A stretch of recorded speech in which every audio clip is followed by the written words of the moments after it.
بسم اللہ الرحمن الرحیم وَلَقَدْ أَرْسَلْنَا مُوسَىٰ بِآيَاتِنَا وَسُلْطَانٍ مُّبِينٍ، اور ہم نے موسیٰ کو بھی اپنے معجزات اور دلیلیں روشن دے کر فرعون اور اس کے سرداروں کے پاس بھیجا۔ سو نہ فرعون نے مانا اور نہ ان کے سرداروں نے مانا، بلکہ فرعون بھی اپنے کفر پر رہا اور وہ لوگ بھی فرعون ہی کی رائے پر چلتے رہے، اور فرعون کی رائے کچھ صحیح نہ تھی۔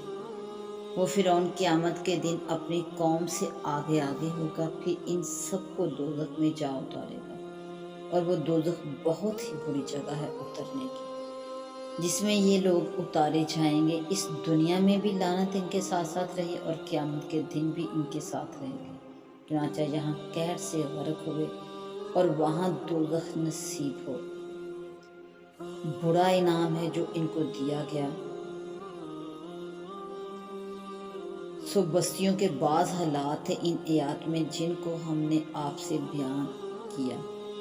سو بعض بستیاں تو ان میں اب بھی قائم ہیں، مثلا مصر کے آل فرعون کے ہلاک ہونے کے بعد بھی آباد رہا، اور بعض کا بالکل خاتمہ ہو گیا۔ ہم نے جو ان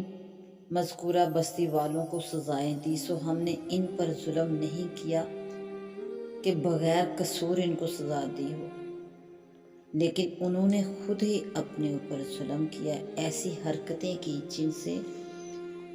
سزا کے مستحق ہوئے ہو۔ سو ان کے وہ معبود جن کو وہ خدا کو چھوڑ کر، اللہ کو چھوڑ کر پوجتے تھے، ان کو کچھ فائدہ نہ پہنچا سکے، جب آپ کے اللہ کا حکم عذاب کے لیے آ پہنچا کہ وہ معبود ان کو عذاب سے بچا لیتے، اور فائدہ تو کیا پہنچا، اور الٹا ان کو نقصان پہنچایا، یعنی سبب نقصان کا ہوئے کہ ان کی پرستش کی بدولت سزا یاب ہوئے۔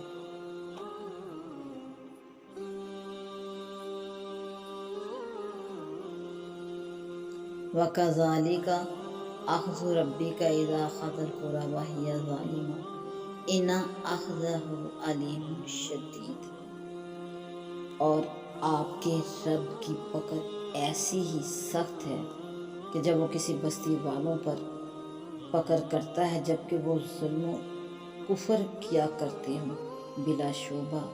اس کی پکڑ بڑی دردناک اور سخت ہے کہ اس سے سخت تکلیف پہنچتی ہے اور اس سے کوئی بچ نہیں سکتا۔ ان واقعات میں اس شخص کے لیے بڑی عبرت ہے جو آخرت کے عذاب سے ڈرتا ہو۔ وجہ عبرت ظاہر ہے کہ جب دنیا کا عذاب ایسا سخت ہے، حالانکہ یہ دارالجزا نہیں، تو آخرت کا جو کہ دارالجزا ہے کیسا سخت عذاب ہوگا۔ یعنی آخرت کا دن ایسا دن ہوگا کہ اس میں تمام آدمی جمع کیے جائیں گے اور سب کی حاضری کا دن ہے، اور وہ دن کو اب تک آیا نہیں، لیکن اس سے کوئی اس کے آنے میں شک نہ کرے، کیونکہ وہ ضرور آئے گا۔ ہم اس کو صرف تھوڑی مدت کے لیے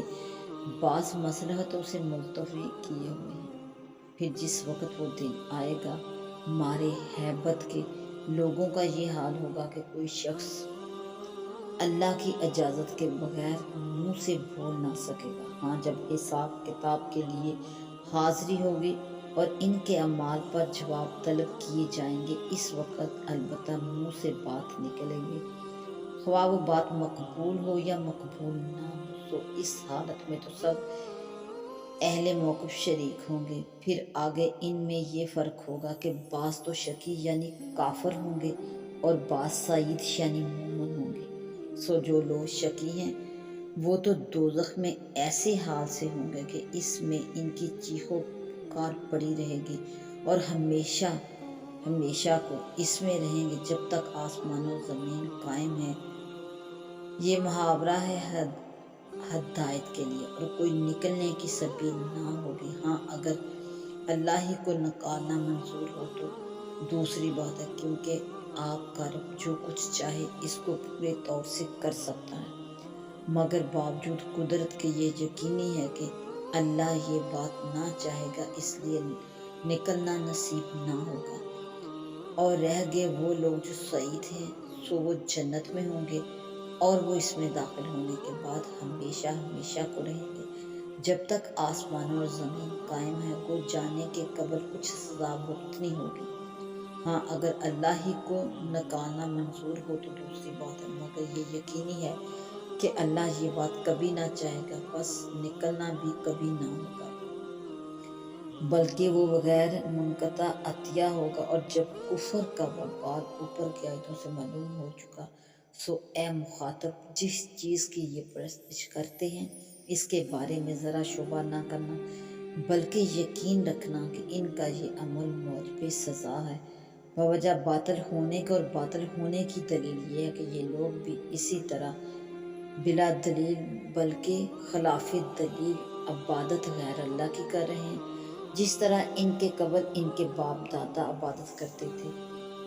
امر خلاف دلیل باطل اور موجب سزا ہوتا ہے، اور ہم نے موسیٰ علیہ السلام کو کتاب یعنی توریت دی تھی، سو اس میں بھی مثل قرآن کے خلاف کیا گیا کہ کسی نے مانا کسی نے نہ مانا۔ یہ کوئی آپ کے لیے نئی بات نہیں ہوئی، بس آپ مغموم نہ ہوں، اور یہ منکرین ایسے مستحق عذاب ہیں کہ اگر ایک بات نہ ہوتی جو آپ کے رب کی طرف سے پہلے ٹھہر چکی کہ پورا عذاب ان کو آخرت میں دوں گا، تو جس چیز میں یہ اختلاف کر رہے ہیں ان کا قطعی فیصلہ دنیا ہی میں ہو چکا ہوتا، یعنی وہ عذاب موت واقع ہو جاتا، اور یہ لوگ باوجود قیام براہین کے بھی ابھی تک اس فیصلے یعنی عذاب موت کی طرف سے ایسے شک میں پڑے ہیں جس نے ان کو تردد میں ڈال رکھا ہے کہ ان کو عذاب کا یقین ہی نہیں آتا۔ شک کا مطلب یہی ہے، اور کسی کے شک و انکار سے یہ عذاب ٹلے گا نہیں، بلکہ بالیقین سب کے ایسے ہی ہیں کہ آپ کا رب ان کو ان کے اعمال کی جزا کا پورا پورا حصہ دے گا۔ بالیقین وہ ان کے سب اعمال کی پوری خبر رکھتا ہے۔ جب ان کی سزا کا معاملہ آپ سے کچھ سروکار نہیں رکھتا تو آپ اور مسلمان اپنے کام میں لگے رہیں، اور وہ کام یہ ہے اِنَّ فِي ذَلِكَ لَآیَاتٍ لِمَنْ خَافَ عَذَابَ الْآخِرَۃِ، اس بات میں نشانی ہے کہ اس کو جو ڈرتا ہے آخرت کے عذاب سے، وہ ایک دن ہے جس میں جمع ہوں گے سب لوگ، اور وہ دن ہے سب کے پیش ہونے کا۔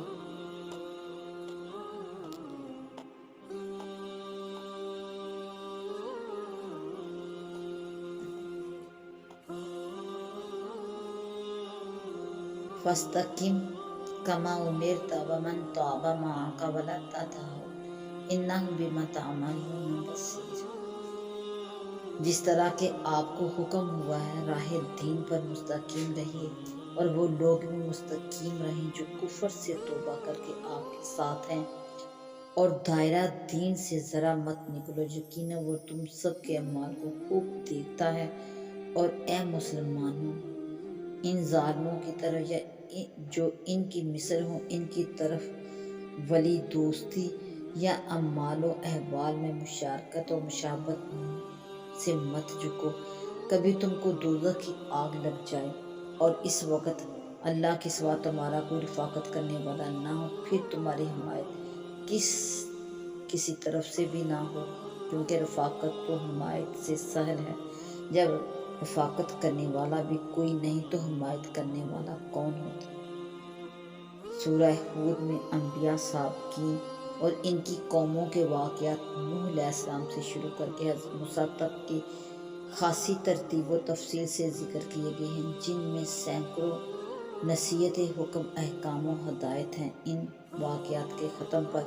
رسول کریم صلی اللہ علیہ وآلہ وسلم کو مخاطب کر کے امت محمدیہ کو ان سے عبرت نصیحت حاصل کرنے کی دعوت دی گئی۔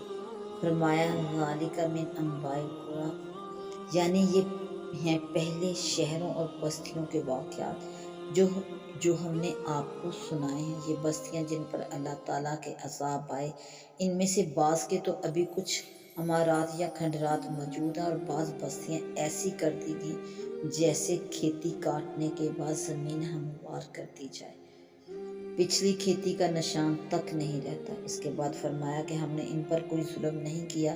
بلکہ خود انہوں نے اپنی جانوں پر ظلم کیا کہ اپنے پیدا کرنے والے اور پالنے والے کو چھوڑ کر بتوں اور دوسری چیزوں کو اپنا خدا بنا بیٹھے۔ جس کا انجام یہ ہوا کہ جب اللہ تعالیٰ کا عذاب آیا تو ان خود ساختہ خداؤں نے ان کی کوئی مدد نہ کی، اور اللہ تعالیٰ جب بستیوں کو عذاب میں پکڑتے ہیں تو ان کی گرفت ایسی سخت اور دردناک ہوا کرتی۔ اس کے بعد ان کو آخرت کی فکر میں مشغول کرنے کے لیے فرمایا کہ ان واقعات میں ان لوگوں کے لیے بڑی عبرت اور نشانی ہے جو آخرت کے عذاب سے ڈرتے ہیں، جس دن تمام اولاد آدم ایک جگہ جمع اور موجود ہوگی، اور اس دن کا حال یہ ہوگا کہ کسی شخص کی مجال نہ ہوگی کہ بغیر اجازت اللہ تعالیٰ کے ایک حرف بھی زبان سے بول سکے۔ اس کے بعد رسول کریم صلی اللہ علیہ وآلہ وسلم کو مقرر خطاب کر کے ارشاد فرمایا، فاستقم، یعنی آپ دین کے راستہ پر اسی طرح مستقیم رہیے جس طرح آپ کو حکم دیا گیا، اور وہ لوگ بھی مستقیم رہیں جو کفر سے توبہ کر کے آپ کے ساتھ ہو گئے ہیں، اور اللہ تعالیٰ کی مقرر کردہ حدود سے نہ نکلو کیونکہ وہ تمہارے سب اعمال کو دیکھ رہے ہیں۔ استقامت کا مفہوم اور عام فائدہ مسائل ہیں۔ استقامت کے معنی سیدھا کھڑا رہنے کے ہیں جس میں کسی طرف ذرا سا جھکاؤ نہ ہو۔ ظاہر ہے کہ یہ کام آسان نہیں۔ کسی لوہے پتھر وغیرہ کے عمود کو ماہر انجینئر ایک مرتبہ اس طرح کھڑا کر سکتے ہیں کہ اس کے ہر طرف زاویہ قائمہ ہی رہے، کسی طرف ادنیٰ میلان نہ ہو، لیکن کسی متحرک چیز کا ہر وقت ہر حال میں اس حالت میں قائم رہنا کس قدر مشکل ہے، وہ اہل بصیرت سے مخفی نہیں۔ رسول کریم صلی اللہ علیہ وآلہ وسلم اور تمام مسلمانوں کو اس آیت میں اپنے ہر کام میں ہر حال میں استقامت پر رہنے کا حکم فرمایا گیا۔ استقامت لفظ تو چھوٹا سا ہے مگر مفہوم اس کا ایک عظیم و شان وسعت رکھتا ہے، کیونکہ معنی اس کے یہ ہیں کہ انسان اپنے عقائد، عبادات، معاملات، اخلاق، معاشرت، کسب معاش اور اس کی آمد و صرف کے تمام ابواب میں اللہ جل شانہ کی قائم کردہ حدود کے اندر اس کے بتلائے ہوئے راستے پر سیدھا چلتا رہے۔ ان میں سے کسی باب کے کسی عمل اور کسی حال میں کسی ایک طرف جھکاؤ یا کمی زیادتی ہو جائے تو استقامت باقی نہیں رہتی۔ دنیا میں جتنی گمراہیاں اور عملی خرابیاں آتی ہیں وہ سب اسی استقامت سے ہٹ جانے کا نتیجہ ہوتی ہیں۔ عقائد میں استقامت نہ رہے تو بدعات سے شروع ہو کر کفر و شرک تک نوبت پہنچ سکتی ہے۔ اللہ تعالیٰ کی توحید اور اس کی ذات و صفات کے متعلق جو معتدل اور صحیح اصول رسول کریم صلی اللہ علیہ وآلہ وسلم نے بیان فرمائے، اس میں افراط و تفرید یا کمی بیشی کرنے والے خواہ نیک نیتی ہی سے اس میں مبتلا ہوں گمراہ کہلائے۔ انبیاء علیہ السلام کی عظمت و محبت کی جو حدود مقرر کر دی گئی ہیں ان میں کمی کرنے والوں کا گمراہ گستاخ ہونا تو سبھی جانتے ہیں۔ ان میں زیادتی اور غلط کر کے رسول کو خدائی صفات و اختیارات کا مالک بنا دینا بھی اسی طرح کی گمراہی ہے۔ یہود و نصارہ اسی گمراہی میں کھوئے عبادت اور تقرب اللہ کے لیے جو طریقے قرآن عظیم اور رسول کریم صلی اللہ علیہ وآلہ وسلم نے متعین فرما دیے ہیں، ان میں ذرا سی کمی کوتاہی جس طرح انسان کو استقامت سے گرا دیتی ہے، اسی طرح ان میں اپنی طرف سے کوئی زیادتی بھی استقامت کو برباد کر کے انسان کو بدعات میں مبتلا کر دیتی ہے۔ وہ بڑی نیک نیتی سے یہ سمجھتا رہتا ہے کہ میں اپنے رب کو راضی کر رہا ہوں، اور وہ عین ناراضگی کا سبب ہوتا ہے۔ اسی لیے رسول کریم صلی اللہ علیہ وآلہ وسلم نے امت کو بدعات اور محدثات سے بڑی تاکید کے ساتھ منع فرمایا ہے اور اس کو شدید گمراہی قرار دیا ہے۔ اس لیے انسان پر لازم ہے کہ جب وہ کوئی کام عبادت اور اللہ اور رسول کریم صلی اللہ علیہ وآلہ وسلم کی رضا جوئی کے لیے کرے تو کرنے سے پہلے اس کی پوری تحقیق کر لے کہ یہ کام رسول کریم صلی اللہ علیہ وآلہ وسلم اور صحابہ کرام سے اس کیفیت اور صورت کے ساتھ ثابت ہے یا نہیں۔ اگر ثابت نہیں تو اس میں اپنا وقت اور توانائی ضائع نہ کرے۔ اسی طرح معاملات و اخلاقیات اور معاشرت کے تمام ابواب میں